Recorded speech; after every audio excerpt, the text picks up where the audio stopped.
adalah gembalaku, takkan kekurangan aku. Ia membaringkan aku di padang berumput hijau. Selamat pagi, salam jumpa lagi dalam Sabda Siap Saji, Jumat 29 Juli 2022, peringatan wajib Santa Marta, Maria, dan Lazarus. Marilah kita berdoa dalam nama Bapa dan Putra dan Roh Kudus. Amin. Allah Bapa yang kekal dan kuasa, Putramu telah sudi bertamu di rumah Santa Marta. Semoga berkat doanya kami setia melayani Kristus dalam diri sesama kami, supaya kelak kami pun dapat masuk ke dalam kediaman surgawi. Demi Yesus Kristus, Putramu dan pengantara kami, yang hidup dan berkuasa, kini dan sepanjang segala masa. Amin. Inilah Injil Yesus Kristus menurut Lukas. Dimuliakanlah Tuhan. Ketika Yesus dan murid-muridnya dalam perjalanan, tibalah ia di sebuah kampung. Seorang perempuan yang bernama Marta menerima dia di rumahnya. Perempuan itu mempunyai seorang saudara yang bernama Maria. Maria ini duduk dekat kaki Tuhan dan terus mendengarkan perkataannya. Sedang Marta sibuk sekali melayani. Ia mendekati Yesus dan berkata, "Tuan, tidakkah engkau peduli bahwa saudaraku membiarkan aku melayani seorang diri? Suruhlah dia membantu aku." Tetapi Tuhan menjawabnya, "Marta, Marta, engkau khawatir dan menyusahkan diri dengan banyak perkara. Tetapi hanya satu saja yang perlu. Maria telah memilih bagian yang terbaik yang tidak akan diambil daripadanya." Demikianlah sabda Tuhan. Terpujilah Kristus. Bapak, Ibu, saudara-saudari yang terkasih di dalam Yesus Kristus, tadi kita sudah mendengar bacaan Injil di mana cerita mengisahkan tentang Maria dan Marta, di mana mereka memiliki dua kepribadian namun sama-sama melakukan hal yang baik. Tetapi di sini kita justru melihat lebih ke dalam lagi, di mana Tuhan sendiri menegur Marta yang melakukan hal baik namun tidak seharusnya dia lakukan pada saat itu juga. Maria melakukan apa yang biasa kita sering lihat ibu rumah tangga sering lakukan, yaitu melayani tamu, menyiapkan makanan, minuman, dan merapikan ruangan untuk tamunya, karena yang kita tahu adalah tamu itu adalah raja.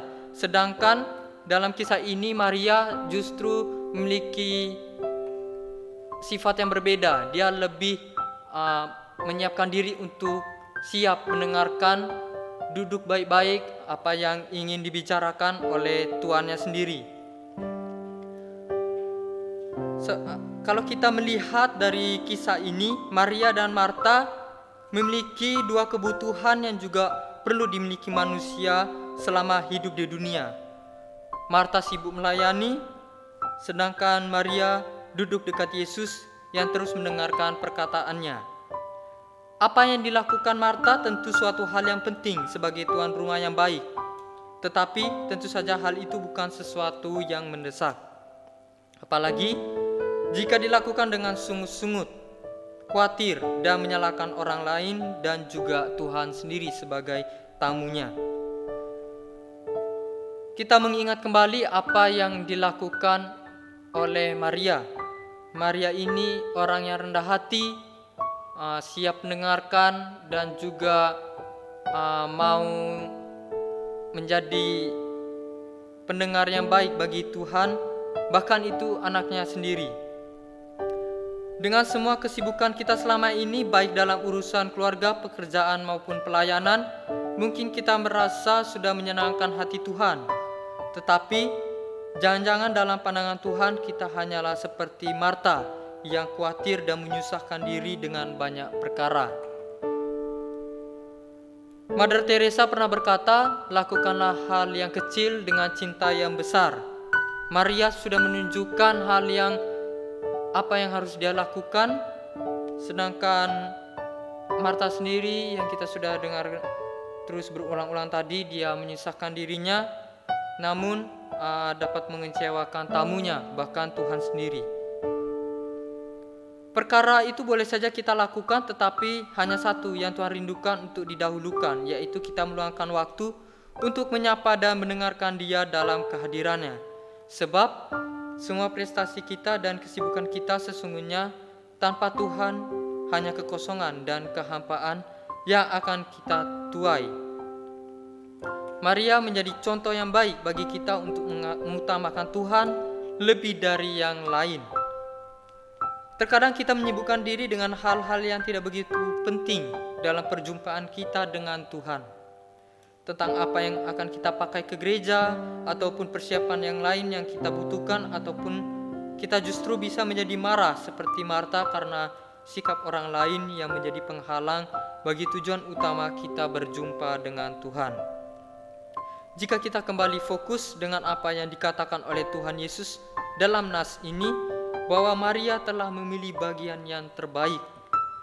Sama apa yang kita juga renungkan yang dikatakan oleh Mother Teresa sendiri, lakukan hal yang kecil dengan cinta yang besar. Keramahan dan sukacita Maria menyambut tamunya berfokus pada tujuan utama perjumpaan itu, bukan hal-hal pendukung perjumpaan itu.